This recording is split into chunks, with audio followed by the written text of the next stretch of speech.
Have you ever felt fear rise up in your body and it didn't match the moment? Like your nervous system reacted before your mind could explain why.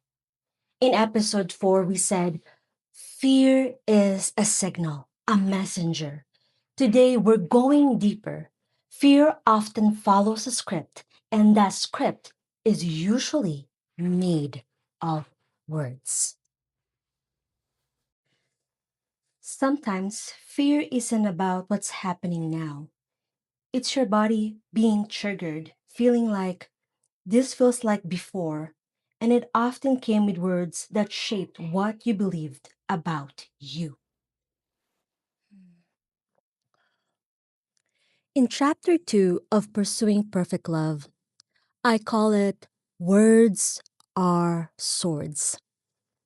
Because words aren't neutral, they can either build you up or tear you down.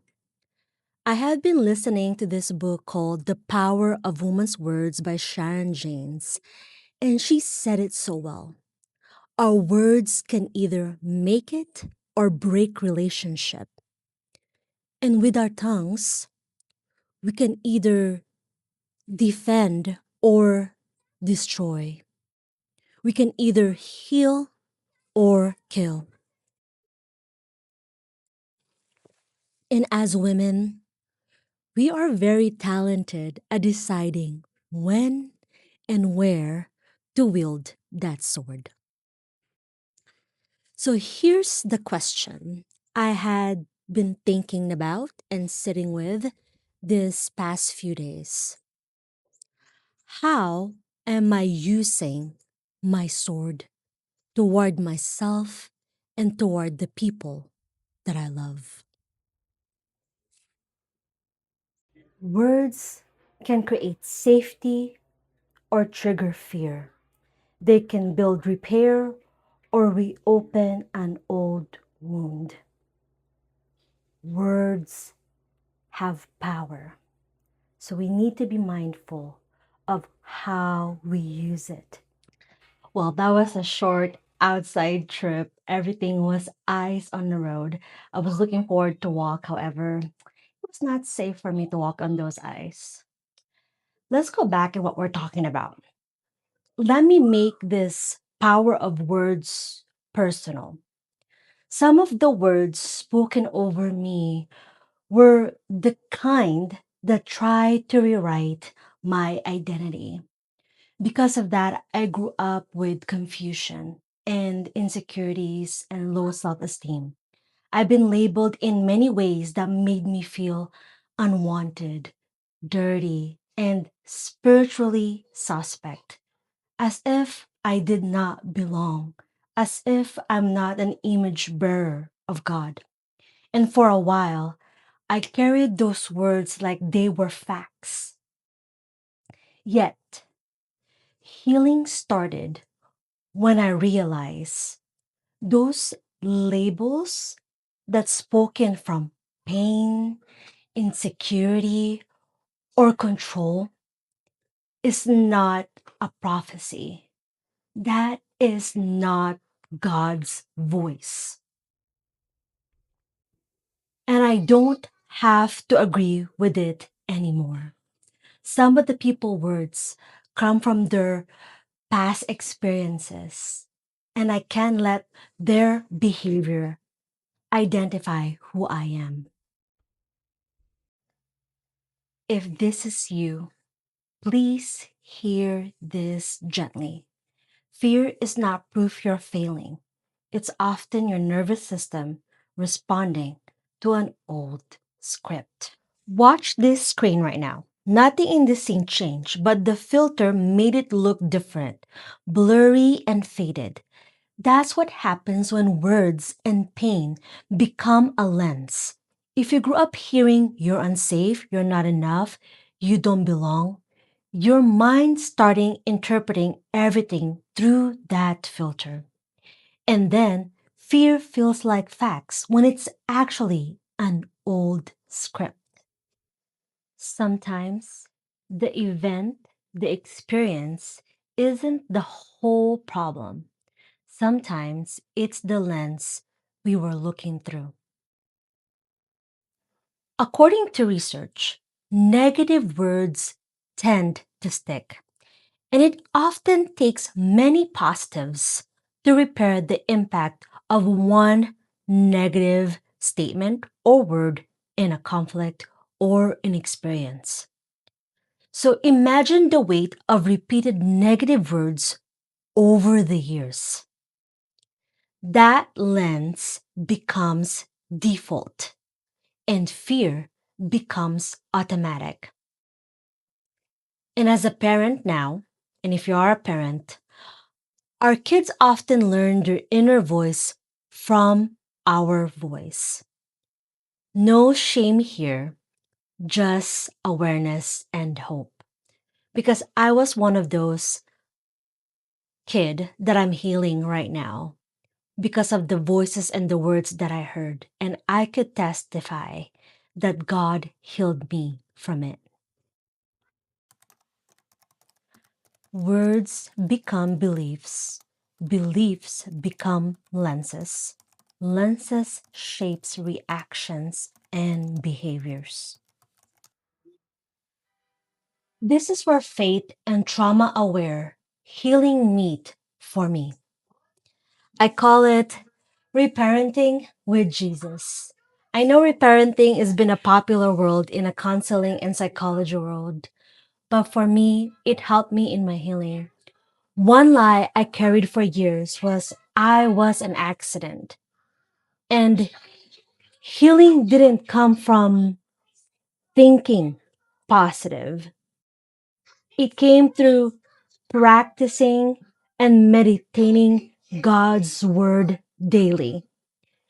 It came from learning how to replace a lie with truth, especially because of that word, I'm an accident.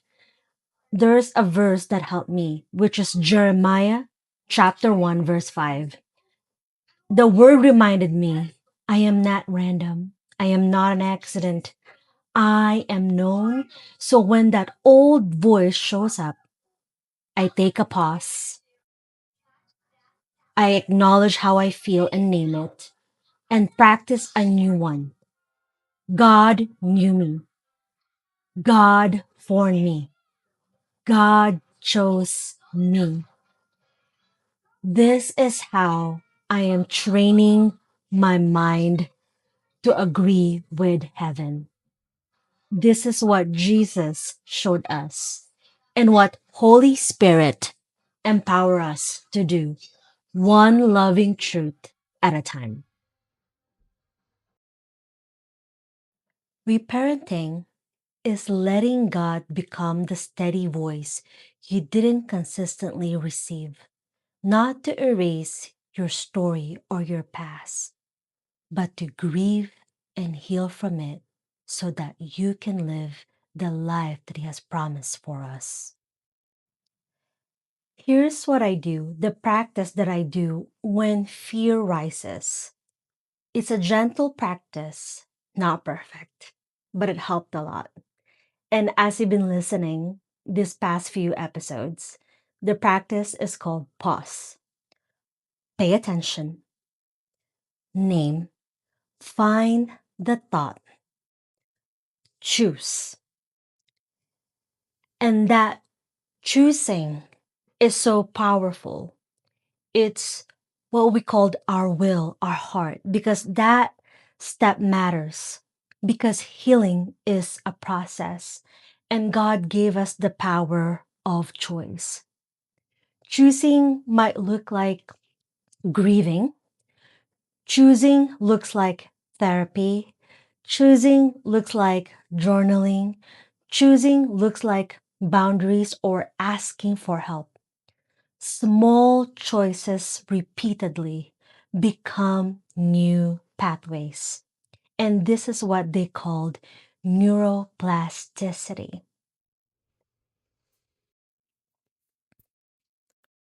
Pause. Create the space. Pay attention. What's happening in your body? Name it. Fear, shame, anger, sadness. Feel it and describe it. Find the thought. What words are you believing? Find a truth of Word of God. Then choose the next faithful step.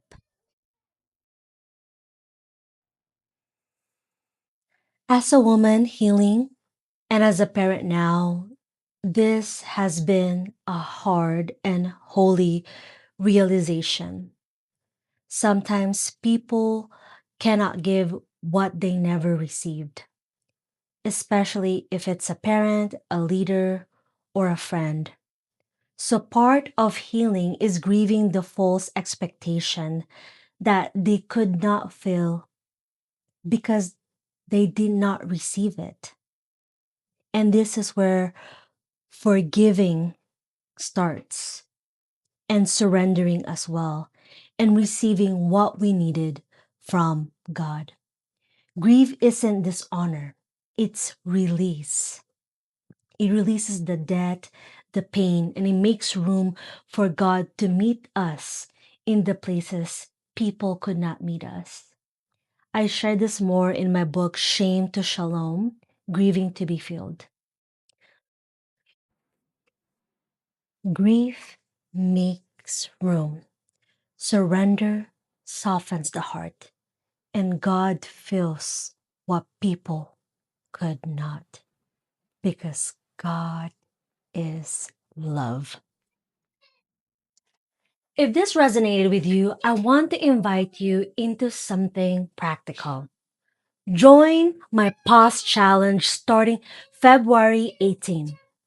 We'll practice pausing with God daily, noticing the lens, naming what you feel, finding the thought, and choosing healing one step at a time. And I put all the resources, links, book links in the show notes so you can go deeper at your own pace. And if you're wondering what I'm doing, I am gonna meal prep for my family. I am making this easy ground beef recipe, and I use this seasoning, Japanese barbecue sauce, and I will share this in the link as well because it's a hack. I would say it's a hack, especially if you want to create different meals in one dish. You can make burger, rice bowls. You can even create your own burrito bowl and with the ground beef, cheese, and beans, or add salads in your rice bowl. So I hope that helps. Friend, if you know someone who need this, share it with a friend or save it for the next time fear show up again.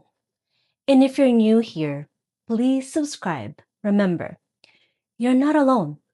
Your healing is not one size fits all. It's personal, it's sacred. And you have the power to heal step by step with God. On the next episode, we're talking about patterns and the stones that build up from unprocessed words and experiences and unmet needs. Words are swords, and God's word heals. You are not what they called you. You are who God says you are. This is Shallow, the Saver Mama. He,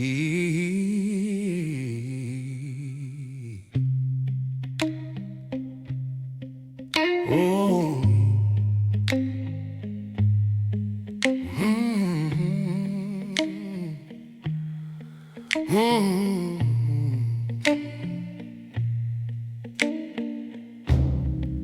In the beginning was the Word, the sentence that began the night. The Word was with God, and the Word was God, a quiet ancient light. He was in the beginning with God, the hand that shaped the sky. All things were made through Him. Without Him nothing passed by. In Him was life, the life that wake the sleeping streets, a gentle kind of brilliance, a truth that hushes heartbeat. You are the first light breaking through the hush of doubt. In him was life, and the life is the light of men. We sing it out. The light shines in the darkness, and the darkness cannot comprehend. Grace for grace we lift our hands. You are beginning and end. And the light shines in the darkness, a word that will not fade. The darkness did not comprehend it, but it's the promise that you made. The word became flesh and dwelt among us. Walking down our roads, we beheld his glory, the only begotten, carrying heaven's code. Full of grace and truth, like a tune we'd almost lost. From his fullness we have all received. The dead replaced the core. The first light breaking through the hush of doubt. In him was life, and the life is the light of men. We sing it out. We sing it out. The light shines in the darkness, and the darkness cannot comprehend. Grace for grace we lift our hands. You are beginning and end. For the law was given through Moses, but grace and truth came through Jesus Christ, the voice that spoke the sky and bent to walk with you. We beheld his glory, the glory of the Father's own, full of mercy, full of truth, a road that leads us home. You are the first light breaking through the hush of doubt. In him was life, and the life is the light of men. We sing it out. We sing it out. The light shines in the darkness, and the darkness cannot comprehend. Of his fullness we have all received. Grace for grace beginning to end. The Word was with God. The Word was God. And still you walk among us, a quiet, certain light. The song we carry, the grace we trust.